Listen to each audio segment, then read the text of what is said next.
अस्सलाम वालेकुम। हमारे चैनल बिया और माला पर खुश आमदीद। अगर आप हमारे इस चैनल पर पहली दफ़ा आए हैं या आपने अभी तक सब्सक्राइब नहीं किया तो बिया और माला को सब्सक्राइब करना ना भूलिए। मई का आगाज़ था। फिज़ा में हिद्दत और पक्की गंदम की बास रची हुई थी। आंधियों का ज़ोर शुरू हो चुका था। हर दूसरे रोज़ असर के बाद मगरिब की तरफ से एक गुबार सा उठता और देखते ही देखते हर तरफ मिट्टी की चादर सी तन जाती। घर के कवाड़ बजने लगते और जानवर घबरा कर डकराने लगते। हवा जैसे भट्टी से निकल कर आती थी। गरम थपेड़े जिस्म को बुरी तरह जलाने लगते थे, मगर कोई भी बारिश की दुआ नहीं मांगता था। कैसे मांगे? ये गंदम की कटाई का मौसम है। हर रोज़ किसी ना किसी के खेत की बारी होती है। सब मिलके काम करते हैं। शाम तक एक खेत का काम निपटाना है, फिर किसी दूसरे खेत का काम शुरू हो जाएगा। दिन चढ़ने से पहले ढोल बजने लगते हैं और दिन भर के थके हारे आंखें मलते हुए फौरन उठ खड़े होते हैं। चूल्हों में आग रोशन होने लगती है और गेहूं की सूंधी रोटी की खुशबू हर सू फैल जाती है। सूरज निकलने से पहले खेतों में काम का आगाज हो जाता है। तसव्वुर बीबी 2 रोज पहले गांव से शहर आ गई थी। मजबूरी में आना पड़ा। काका बीमार पड़ गया था और चाचे की तो जान थी काके में। उसे जुकाम भी हो जाता तो चाचे चौधरी खैरदीन की जान पे बन आती थी, और अब तो बुखार चढ़ गया था उसे। चौधरी खैरदीन ने फौरन गाड़ी निकलवाई और काके को उसमें डाला। अब 4 साला काके के साथ उसकी माँ तसव्वुर बीबी का जाना तो ज़रूरी था ही। 2 रोज़ शहर रहे। काके को डॉक्टर ने अस्पताल में दाखिल कर लिया। 2 दिन खैरदीन के तो फ़ोन पे फ़ोन करते ही गुजर गए। शुक्र का कलमा पढ़ा जब खबर मिली कि काके का बुखार उतर गया। डॉक्टर कहता है गर्मी लग गई थी, ख्याल रखा करो इसका, तसव्वुर फ़ोन पे बता रही थी। 2 रोज़ बाद शहर से वापसी हुई। गांव की हदूद शुरू हुआ चाहती थी। गाड़ी में कोई खराबी पैदा हो गई और वो चलते चलते रुक गई। ओह, क्या हो गया? तसव्वुर ने कड़क कर ड्राइवर से पूछा। बस बीबी साहब, अभी ठीक हो जाएगी। ड्राइवर बीबी के गुस्से से वाकिफ था। तसव्वुर बीबी चौधरी खैरदीन की भतीजी और इसके मरहूम बेटे की नौजवान बेवा थी। अपने बेटे काके के साथ वो ताया की हवेली में मुकीम थी और यूं लगता था मरहूम शोहर के साथ तसव्वुर ने भी सारे अरमान मिट्टी में दफन कर दिए। बेवगी की जिंदगी गुजार रही थी। उसने अपने जज्बात सुला दिए थे। एक नौजवान बेवा होने के बावजूद वो एक ऐसी औरत बन चुकी थी जिसके सीने में दिल नहीं पत्थर है। चौधरी खैरदीन बेचैनी से पोते का इंतजार कर रहा था। जैसे ही गाड़ी हवेली में दाखिल हुई वो लपक के भागा और पोते को गोद में ले लिया। तसव्वुर ने मुस्कुराकर दादा पोते का लाड देखा। फिक्र ना करो चाचा, अब ये बिल्कुल ठीक है। डॉक्टर ने ग्लूकोज की बोतल लगाई है इसे। चल पुत्र तसव्वुर, जल्दी जल्दी अंदर चलो, आंधी आने वाली है। खैरदीन की तवज्जो दिलाने पर उसने आसमान की तरफ देखा। एक गुबार था जो तेजी से सारे आसमान पे छाता जा रहा था। चाचा, मुलाजिम लड़कों ने सहन से सब कुछ हटा लिया है ना? ये बड़ी कामचोर हैं। मौका मिलना चाहिए इन्हें मिलके बैठ के किस्से कहानियां डालने का। ओ पुत्र, फिक्र न कर, सब हो गया है। अंदर चल, ये काके को पकड़, मैं ज़रा बैठक तक जाता हूँ। कोई आया है चाचा? काके को गोद में लेते हुए तसव्वुर ने यूं ही पूछ लिया। हाँ, नमा पटवारी आया है। उम्र का तो हल्का है पर काम में बड़ा तेज है। फिर जवान खून है, ज़रूरत से ज़्यादा चुस्ती दिखा रहा है। रोटी पानी भिजवाऊँ उसके लिए? तू खुद थकी आई है पुत्र, जाके आराम कर। मुलाजिम है ना, सब देख लेंगे। पर चाचा, ये सरकारी बंदे हैं, खातिर खिदमत में कमी रह जाए तो लेने के देने पड़ जाते हैं। मैं देखती हूँ खाने में क्या पकाया है नूरा ने।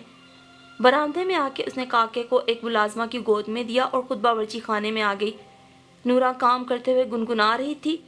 गदराया बदन, चमकता गंदमी रंग, काली आंखों में जादुई कशिश और सबसे बढ़ के उसके मोतियों की तरह चमकते एक कतार में जमे दांत। जब वो हंसती थी तो सामने वाला पूरी तवज्जो से देखने पे मजबूर हो जाता था। सलाम बीबी। अपनी अजली लापरवाही से उसने सलाम किया और फिर से काम की तरफ मुतवज्जो हो गई। क्या बना रही है? तसव्वुर ने अपने मखसूस खुरदरे अंदाज में पूछा। मुर्गी भुनी है जी, खूब सा देसी घी और टमाटर डाल के। साग सूजी का हलवा भी बना लिया है मैंने। اب یہ قیمہ بھون رہی ہوں، سلاد پہلے ہی کاٹ لیا ہے، لسی بنی ہوئی ہے۔ سن، کھانے کے بعد چائے زیادہ پتی والی بنانا، شہر سے آیا ہے وہ۔ ابھی یہ باتیں ہو رہی تھیں کہ آندھی آنا شروع ہو گئی۔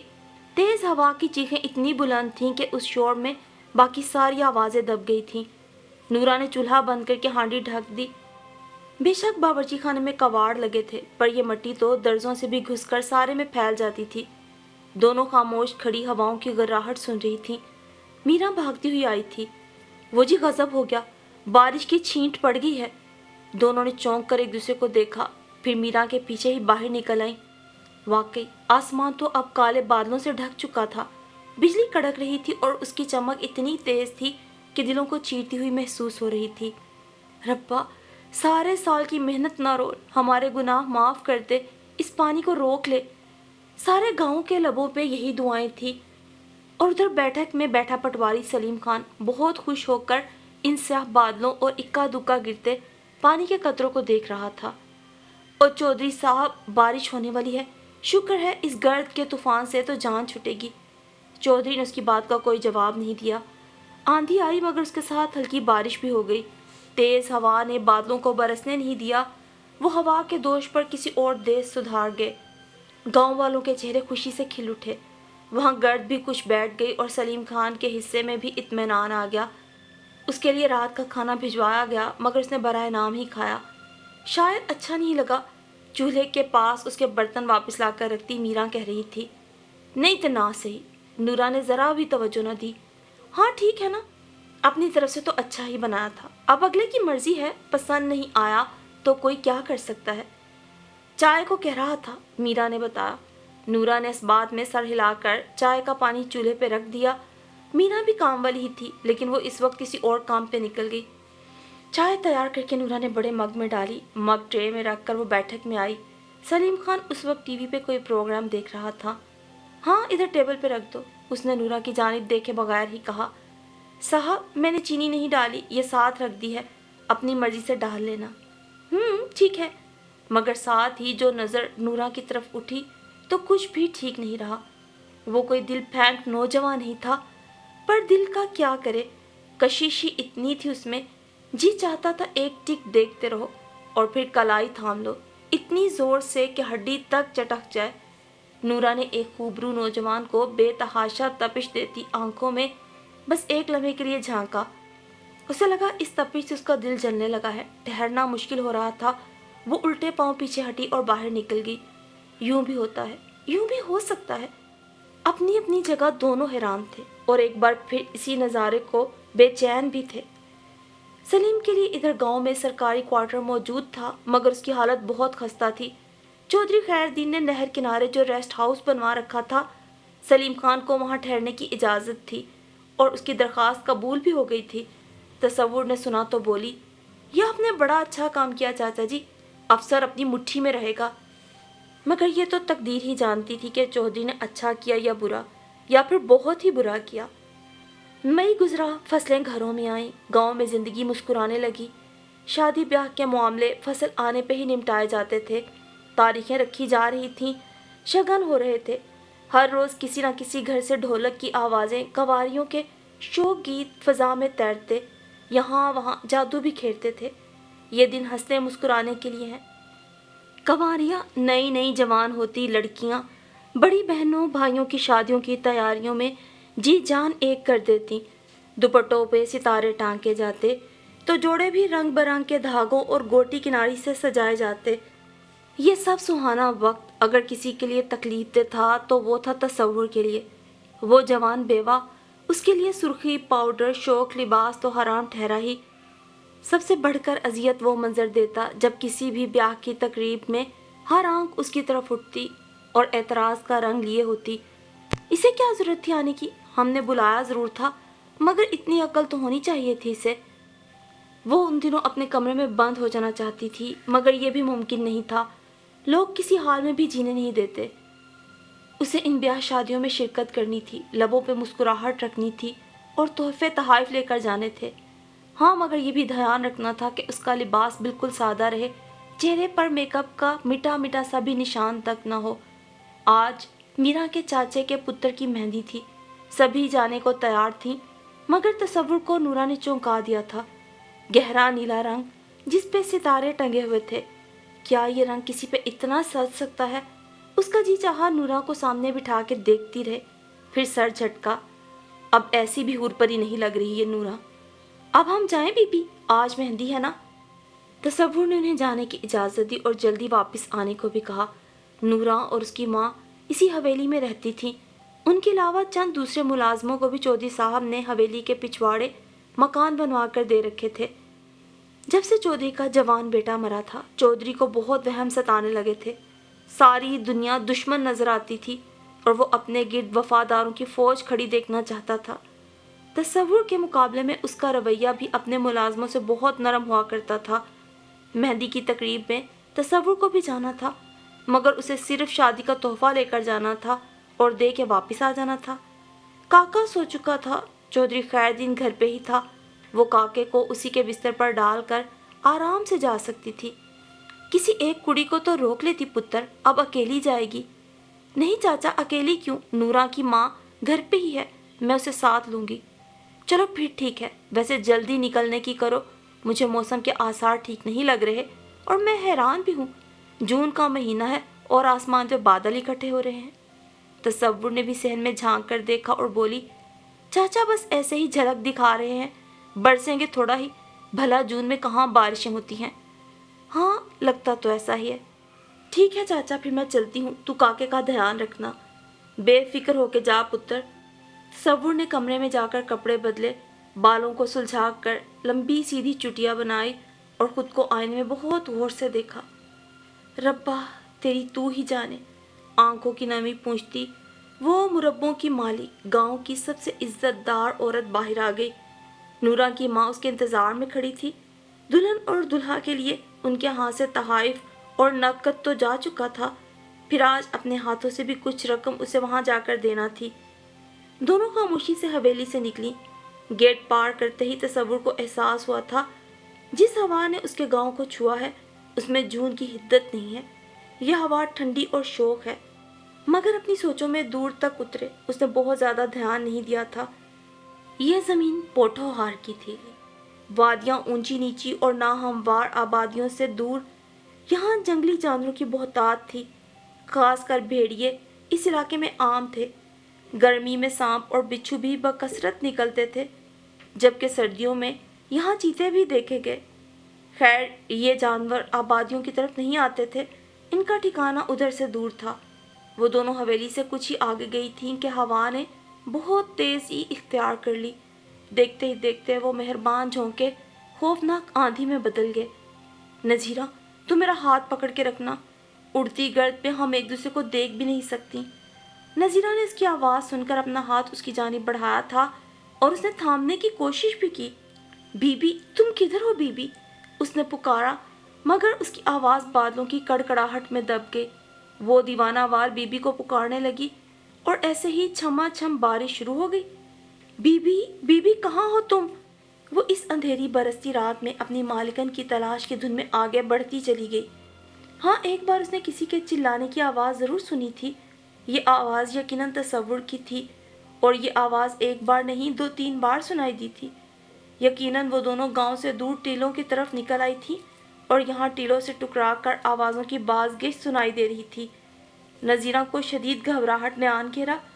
वो रास्ता भटक गई है, इस ख्याल में उसकी रूह फरसा होने लगी। बारिश इतनी तेज़ थी कि आंखों के सामने चादर सी तन गई और बरसते पानी में सांस लेना भी दुश्वार हो रहा था। दूसरी तरफ सलीम, जो बहुत देर तक अपने सेल पे अपने शहरी दोस्तों से बातें करता रहा था, उसे बादल की गरज ने मुतवज्जो किया।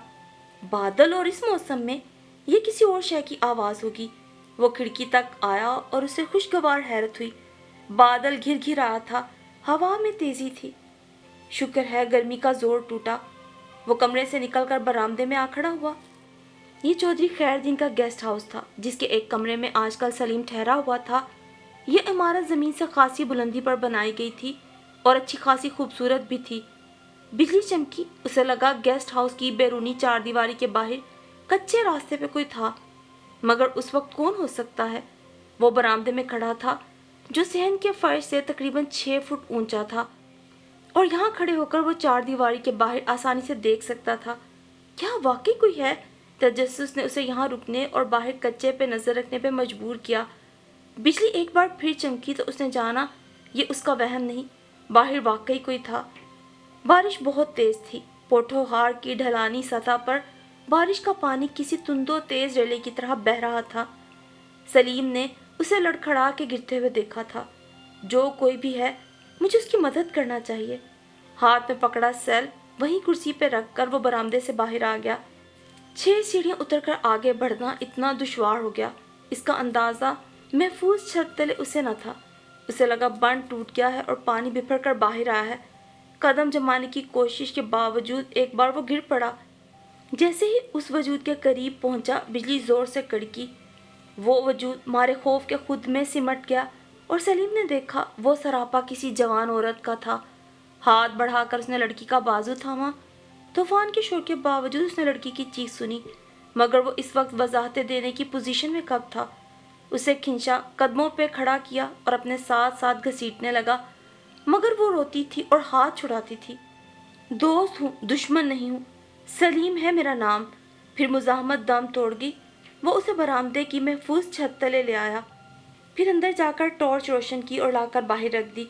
मगर ऐसा करने के बाद उसे अपनी बेवकूफ़ी का एहसास हुआ।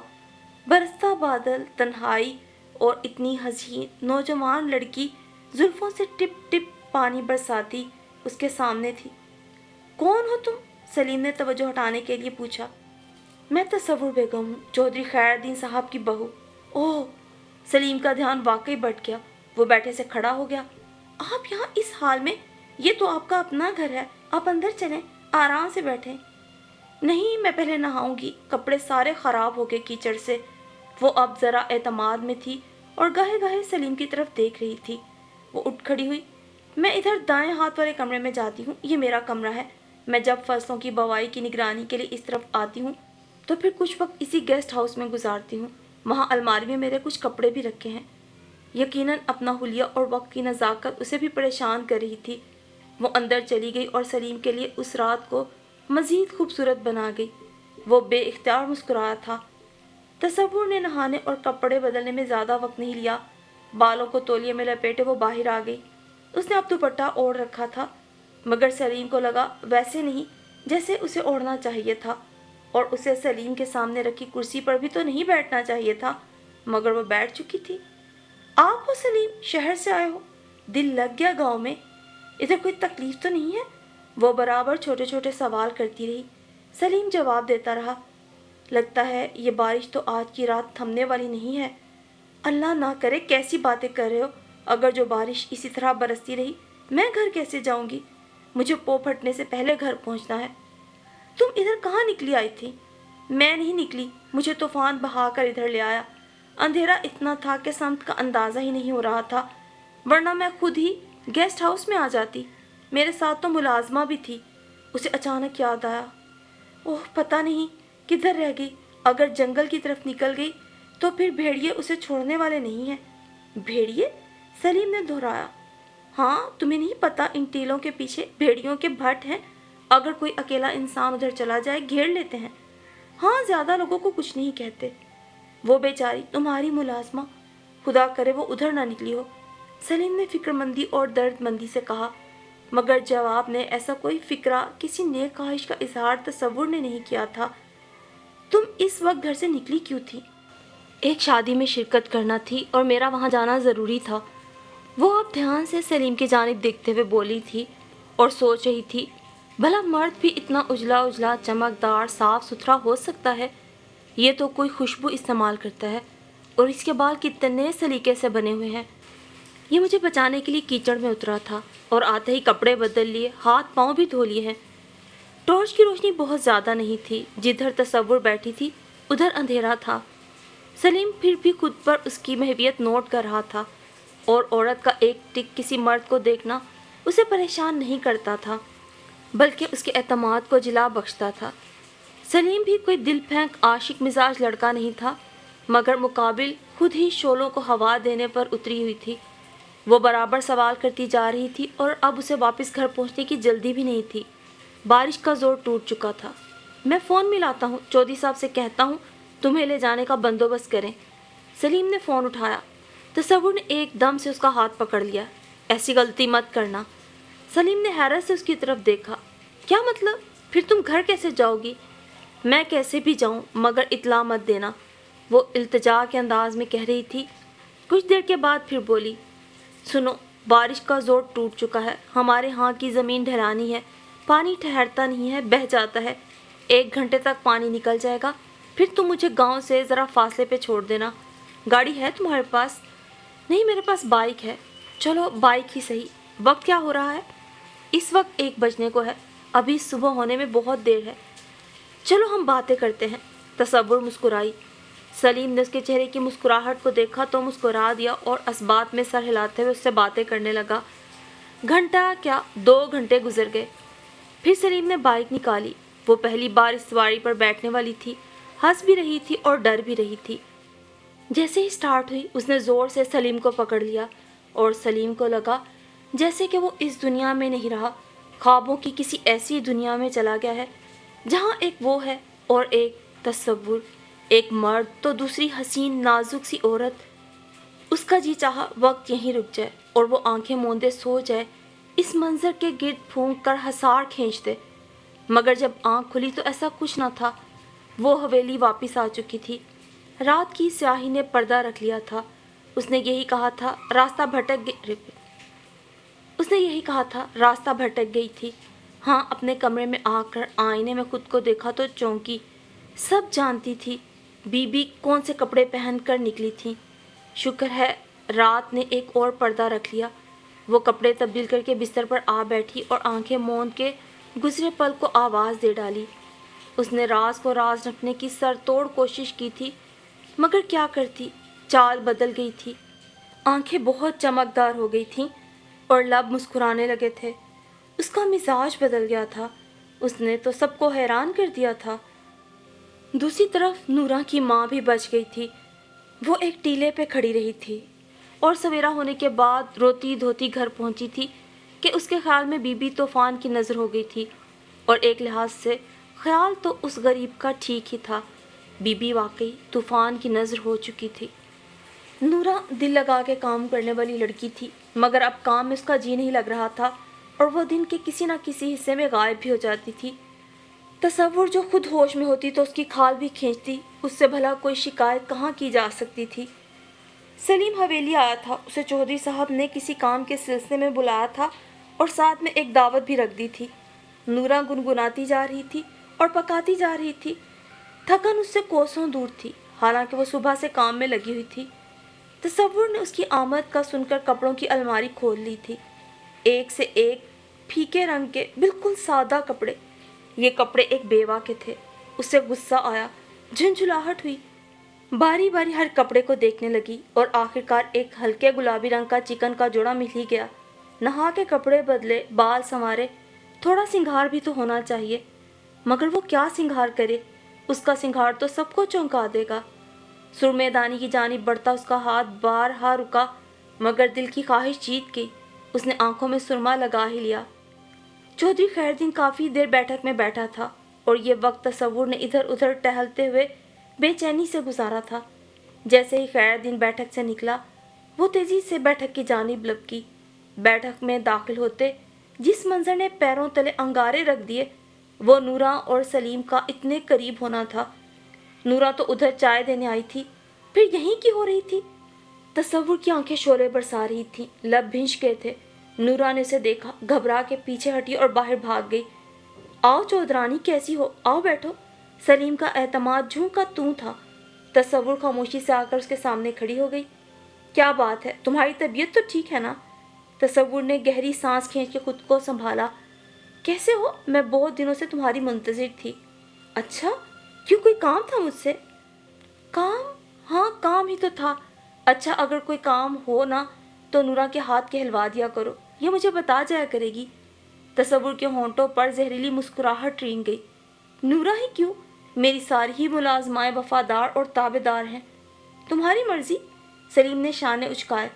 تصور کو لگا وہ بہت بدصورت، بے حد عام سی عورت ہے جو کسی بھی مرد کی ذرا سی توجہ بھی نہیں کھینچ سکتی۔ सुबकी का शदीद एहसास उसके तने हुए बदन को ढीला करने लगा। मैं तुम्हारा शुक्रिया अदा करना चाहती थी और मुझे ये भी कहना था, उस रात का जिक्र किसी से ना करना। ये भी कोई कहने वाली बात है चौधरानी? मामले की नज़ाकत को मैं खुद भी समझता हूँ। और तसव्वुर थकी थकी चाल चलती कमरे से बाहर आ गई। मगर दिल कब किसी बात से बहला। दिल में जो समा जाए वो निकला है कभी। तो फिर तसव्वुर के दिल से सलीम कैसे निकल जाता। नूरा उसके सामने इस घर में चलती फिरती थी। उसकी एक एक अदा को वो बगौर देखती। नूरा बात बात पे मुस्कुराती, शोखी करती, और अब वो पहले से भी नाडर हो गई थी। चौधरानी के सामने डरी सहमी सी नहीं आती थी, बड़े एतमाद से बात करती। तसव्वुर का जी चाहता इस लड़की को जिंदा जला दे, इसे किसी भी तरह ख़त्म कर दे। उस रोज़ भी कुछ ऐसा ही हुआ। नूरा और छम्मो अनाज साफ करते हुए खिड़खिड़ हंसे जा रही थी। नूरा, ओ छम्मो। तसव्वुर उनसे फासले पे खड़ी उन्हें ही देख रही थी। ओ मरन जोगियो, क्या शोर डाला हुआ है, उसने कड़क के कहा। छम्मो तो सहम के चुप हो गई। नूरा ने हंसी रोककर बेनियाजी से तसव्वुर को देखा था, फिर मुस्कुरा कर काम करने लगी। मुफ्त की रोटियां तोड़ती हो। जिस दिन काम से निकाल बाहर करूंगी ना, तुम्हारे पिछले रोते हुए मिन्नतें करते पहुंच जाएंगे। कमी कमीन, जितना लिहाज करो उतना ही सर पे चढ़ते हैं, वो चिल्लाती रही। नूरा की बेनियाजी उससे मजीद तैश दिला रही थी। वो जी, पटवारी सलीम साहब आए हैं। एक मुलाजिम ने आकर इतला दी थी और सलीम के नाम पर नूरा चौंकी। उसके यूं चौंकने पे हासिद औरत तसव्वुर के अंदर पूरी तरह बेदार हो गई। वो मेरा है, सिर्फ मेरा, और ये हमारे टुकड़ों पे पलने वाली क्या इस काबिल है कि इतने ऊंचे ख्वाब देख सके। चौधरी साहब घर में नहीं थे। तसव्वुर ने चादर ओढ़ी और छम्मो से बोली, चाय लेकर तब तक न आना जब तक मैं न कहूँ। और नूरा, तू अब शक्ल गुम कर चली जा अपने घर। पर बीबी जी, मैं तो चाय बनाऊंगी ना। क्यों, इस घर में किसी और को चाय बनानी नहीं आती? दफा हो जा अपने कमरे में। नहीं बीबी, अभी तो बहुत काम पड़ा है। वो जाना नहीं चाहती थी।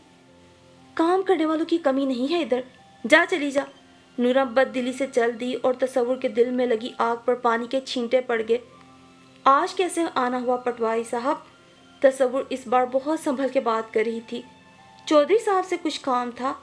गर्मी बहुत है, पानी तो पिलवाओ चौधराइन। वो इधर उधर देख कर बोला था और तसव्वुर जानती थी उसकी आंखें किसकी तलाश में हैं। हाँ, शरबत मंगवाती हूँ, तुम आराम से बैठो तो। तसव्वुर ने छम्मो को आवाज़ देते हुए नज़र उसके चेहरे पर रखी थी और उसकी मायूसी ने तसव्वुर के होंठों पर बेख्तियार तंजिया मुस्कुराहट दौड़ा दी थी। कुछ देर के बाद छम्मो शरबत ले आई। पुरानी मुलाजमा किधर है तुम्हारी? वो बेइख्तियार पूछ बैठा। कौन, किसकी बात कर रहे हो? यहाँ मेरी हवेली में कई मुलाजमाएं हैं मेरी। तुम्हें किसके हाथ की चाय पसंद है? तसव्वुर के अंदाज पर वो चौंका ज़रूर था, घबराया नहीं। बता दूंगा, वक्त आने पर यह भी बता दूंगा। मैं तुम्हें ऐसा नहीं समझती थी। कैसा? तुम भी औरतों को जी बहलाने का सामान समझते हो। तुमसे किसने कहा चौधरानी? वो उसकी बात पर बुरा माने बगैर बोला। ये मुलाजमा के बारे में जो इतना कुरीद के पूछ रहे हो तो किस लिए? तुम्हें बुरा लगा? वो उसकी आंखों में आंखें डाल के पूछ रहा था। तसव्वुर ने नजरें चुरा ली। मैं चलता हूँ। एक गिलास शरबत पीते ही वो उठ खड़ा हुआ। इतनी जल्दी? बैठो ना, खाना खा के जाना। नहीं, मैं चौधरी साहब से मिलना आया था, वो मौजूद नहीं, अब चलता हूँ। उसके कुछ कहने से पहले ही वो दरवाजे की जानिब बढ़ गया। तसव्वुर चाहने के बावजूद रोक ना सकी, मगर बाद में खुद से ही खफा हो गई। मैं क्यों ना रोक सकी? कितना अच्छा मौका था। इशारे में सही, जी का हाल तो कह देती उससे। बातों बातों में ही सही, उसे बता तो देती मैं कितनी ज़मीनों की मालिक हूँ। सिर्फ इस गांव में ही नहीं, मेरे मैके के गांव में भी एक बड़ी जायदाद मेरे नाम पे है। रात देर तक वो सलीम को सोचते हुए सोई और सुबह उसकी आंख मामूल से देर से खुली। मुंह धोकर वो कमरे में चली आई। छम्मो सफाई कर रही थी। जा, पहले जाके नूरा से मेरे लिए नाश्ता बनवा के ला। नूरा तो आज नहीं आई। छम्मो की बात ने उसे हैरान किया, फिर गुस्सा दिलाया। इतनी आकड़, इतना गरूर आ गया उस कमज़ात में। गुस्से में मैंने उसे घर जाने को कहा था तो आज उसने आने की जहमत ही महसूस नहीं की। घर से बुला लाऊं जी उसको? नहीं, कोई ज़रूरत नहीं है। तसव्वुर कमरे में बैठी गुस्से से खोलती रही। और फिर उस रोज़ चौधरी साहब ने उसे चौंका दिया था। और गाल सुन तसव्वुर पुत्र, खैर दिन घर में दाखिल होकर सीधा उसके पास आया था और बता रहा था, सलीम बीमार है, बुखार हो रहा है उसे, میں نے کہہ دیا ہے جب تک پوری طرح سے ٹھیک نہیں ہو جاتے ادھر حویلی میں ہی رہو، تم کمرہ تیار کروا دو۔ وہ تیار کرواتی کیوں، اس نے تو سب اپنے ہاتھ سے کیا، دل لگا کر ایک ایک چیز سیٹ کی۔ سلیم کے لیے پرہیزی کھانا بھی خود ہی بناتی، مگر نورا کو چودھری خیر الدین نے بلوا لیا تھا، وہ اسی کے ہاتھ کا کھانا پسند کرتے تھے۔ نورا سلیم کے لیے پرہیزی کھانا بھی بنا رہی تھی۔ حویلی میں مہمان آتے رہتے تھے، جن میں اکثر سرکاری افسر بھی ہوا کرتے تھے، مگر تصور کبھی کسی کو سلام کرنے نہیں گئی تھی۔ آج وہ منتظر تھی چودھری گھر سے باہر جائے تو وہ بھی جا کر ایک نظر سلیم کو دیکھ لے۔ یہ موقع قسمت نے پھر اسے دے ہی دیا۔ قریبی شہر سے چودھری کو فون آیا، اس کے دوست کا ایکسیڈنٹ ہو گیا۔ چودھری نے جاتے ہوئے تصور کو تاکید بھی کر دی، مہمان گھر میں ہے، مہمان کھانے کا خیال رکھنا، خاص خیال۔ اور تصور تو جی جان سے خیال رکھنے کو تیار تھی۔ اس نے چودھری کے جانے کے بعد جیسے سلیم کی پٹی پکڑ لی، اس کی دیوانگی سے وہ اب خوف کھانے لگا تھا، جلد سے جلد یہاں سے جانا چاہتا تھا، مگر بخار اترنے میں نہیں آ رہا تھا۔ تصور نے پورا خیال رکھا تھا اس کا، نورا اس کے کمرے میں جانے نہ پائے، مگر ایک دید تو دوسرا نین تھا، وہ کسی نہ کسی طرح سب سے نظر بچا کر سلیم کے کمرے میں پہنچ جاتی۔ ایک دن تو غضب ہو گیا، نورا کھانا لے کر خود پہنچ گئی، اس نے اپنے ہاتھ سے سلیم کو کھانا کھلایا اور دوا بھی کھلا دی۔ تو وہاں کیا کرنے گئی تھی؟ تصور کو پتا چلا تو اس کے بال مٹھی میں لے کر چلانے لگی۔ اس کی ماں کو بلا کے کہہ دیا، اب اپنی دھی کی جلدی کہیں شادی کر دو۔ آہو جی بی بی، رشتہ تو پکا سمجھو، میں جلد ہی یہ خوشخبری آپ کو سنانے والی تھی۔ منو بوجھ اتر گیا تصور کے سر سے۔ سلیم میری محبت کو پہچان تو گیا ہے، پر پتہ نہیں کیوں اظہار کرتے ہوئے جھجک رہا ہے، مگر اسے میری بات ماننا ہوگی۔ یہ چچا خیر الدین راہ میں روڑے اٹکائے گا، یہ تو چاہتا ہے میں اس کے بیٹے کی بیوہ بن کر زندگی گزار دوں، مگر میں اس کی نہیں سنوں گی۔ سلیم کا بخار اتر گیا۔ ایک صبح اس سے ملے بغیر ہی وہ گیسٹ ہاؤس میں واپس چلا گیا، اور اسی شام نورا کی ماں شہر کے بنے موتی چور لڈوؤں کی پلیٹ لیے آ گئی۔ نورا کی بات پکی ہو گئی ہے جی۔ اچھا، یہ تو بڑی خوشی کی بات ہے۔ تصور نے واقعی بہت خوش ہو کے لڈو اٹھا لیا۔ بی بی جی، اس سے بھی بڑی بات یہ کہ رب نے میری بیٹی کا نصیب میرے خیالوں سے بہت اونچا لکھا ہے۔ وہ پٹواری ہے نا، پٹواری سلیم، اس کی دلہن بن رہی ہے جی۔ لڈو تصور کے ہاتھ سے چھوٹ گیا۔ اس نے پھٹی پھٹی آنکھوں سے نورا کی ماں کو دیکھا، جو اپنی خوشی میں اس کے چہرے کے بدلتے رنگ نہیں دیکھ پائی تھی۔ تو چودھرائن تصور ہار گئی اور ایک معمولی ذات کی غریب نورا جیت گئی۔ وہ تو سمجھی تھی سلیم کسی رات اسے بلائے گا اور پھر اس کو کسی پرانے استعمال شدہ کپڑے کی طرح پھینک دے گا۔ ان دنوں چودھرائن کا غصہ آسمان کو چھو رہا تھا۔ وہ کسی کو بھی بخشنے کو تیار نہ تھی۔ دولت اور طاقت کے بلبوتے پر ہر شے خرید لینے والی عورت دل کی بازی ہار گئی تھی۔ یہ اس کی برداشت سے باہر ہو رہا تھا، مگر اسے جو بھی سوچنا تھا ٹھنڈے دل سے سوچنا تھا۔ نورا، یہ پنجیری ہے، بادام، پستے اور خشخاش ڈال کے بنائی ہے، میرے میکے سے آتی ہے، لے تو بھی کھا کے دیکھ۔ اچانک اس کا غصہ کم ہونے لگا تھا، اور نورا پر تو اب خاص نظر کرم تھی۔ اس روز اس نے بہت تھوڑی سی پنجیری لاکھ خوبیاں گنوا کر نورا کو دی تھی اور تاکید کی تھی، کھا ضرور لینا۔ نورا چلی گئی اور اب وہ خبر کی منتظر تھی۔ وہ بے تاب تھی کہ اس کی پنجیری کب رنگ لائے گی، اور پھر خبر آ گئی۔ چھمو دوڑتی ہوئی آئی تھی۔ بی بی جی غضب ہو گیا، سلیم اور نورا مر گئے۔ سلیم بھی؟ اس کی آنکھوں کے آگے اندھیرا چھا گیا، اور پھر ایک مہیب سناٹا اس کی روح تک اتر گیا۔ اس نے تو نورا کو اپنے اور سلیم کے راستے سے ہٹانے کے لیے اسے یہ پنجیری کھلائی تھی، پر اسے کیا پتا تھا کہ سلیم خود ہی اسے تنہا چھوڑ جائے گا۔ اور پھر اس ندامت، غم، دکھ، پچھتاوے کے ساتھ اس نے اپنی عمر گزار لی۔ عمر کے آخری حصے میں آ کر جہاں بالوں میں چاندی اتر آئی ہے، بدن کے کس بل، دل کے ارمان سب خواب ہوئے ہیں۔ وہ آج بھی ان دو قبروں پہ جاتی ہے، دعا کرتی ہے، معافی مانگتی ہے، روتی ہے، گڑ گڑاتی ہے، اور سوچتی ہے ان کی لگن کتنی سچی تھی، ان کی محبت کتنی خالص تھی۔ وہ 2 چمچ پنجیری بھی نورا نے اکیلے نہیں کھائی، سلیم کا حصہ بھی رکھا، اور ہمیشہ کے لیے دونوں ایک ہو گئے۔